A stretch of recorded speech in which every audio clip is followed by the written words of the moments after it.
within phonetics, we are also required to explain the speech anatomy.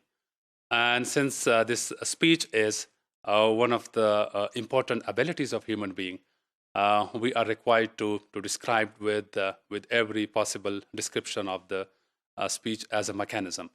While discussing about speech, in general discussion, we might be ignoring some of the intricate processes, right? But it's an important point for the students of phonetics and phonology to not only understand this mechanism of Airstream, but also like how this mechanism is put into action, what's happening at the end, at the source of the the Airstream, and then what is the way, or how is the way through which the various sounds are created, right? So this discussion is called the Airstream mechanisms. Airstream mechanism is basically the capability of human being to speak, right? So Airstream mechanisms are the human phonetic capabilities, right? That's the point, that how human beings are able to produce speech sound. And we would talk about not only English, but as a general process, right? Like how the speech is created, right? What's basically the source available to human beings, or how human beings are producing speech sounds. So it's including every language, possibly some non-English sounds. That would be very interesting for you to understand and to describe them. And the point is also related to the common aspects of speech production, okay?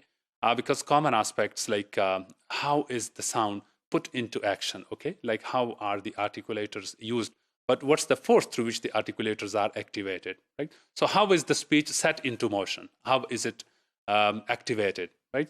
These are the points for discussion in this session. There are various interlinked, intricate processes, right?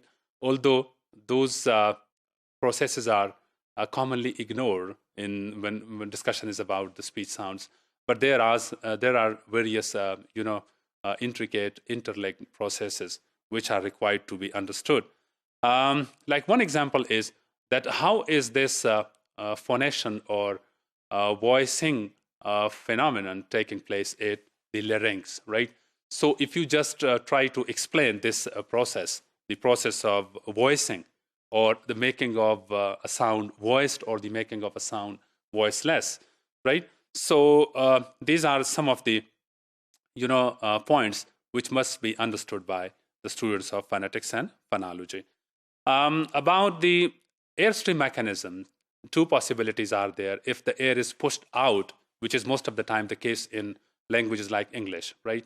So that sort of a speech is called aggressive, right? So most of the time when we are talking in English, then what we are doing basically is that we are using the same air which is taken into lungs by human beings for the sake of oxygen, right? Breathing. So that's an important point, that we human beings are very intelligent people, because we are not doing any additional work in order to use the similar, air as a source for speech, right?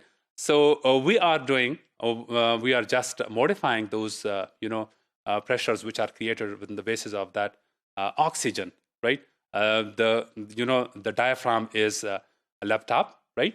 Like when the air is taken into the spongy-like tissues.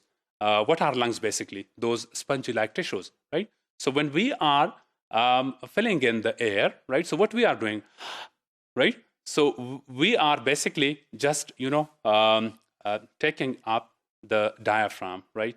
And then the tummy is, that's going inside, right? Like, right?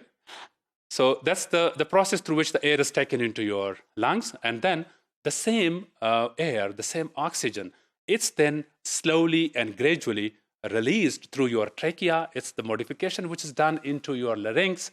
And then above larynx, the articulators are also doing some, modifications with the same air pressure. So that's an important aspect of human speech. And we are, in this discussion, concerned with the airstream mechanisms, right?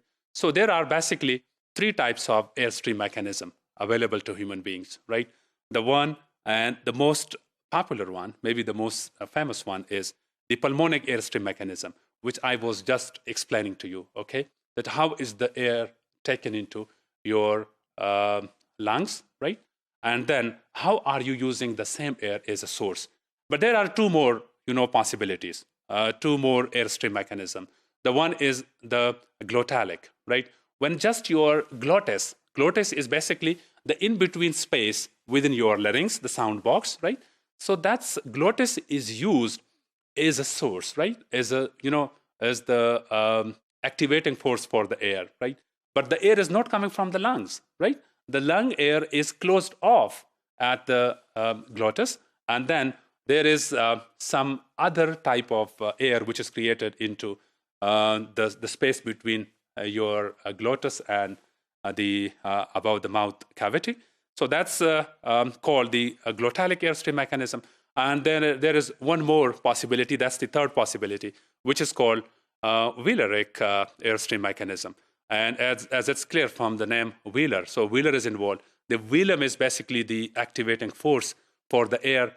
The air below larynx is closed off, and there is a source of air created within mouth, and that is used for some languages sounds. Okay, and I can give you one example. Like we are using such sounds in our language even like this sound.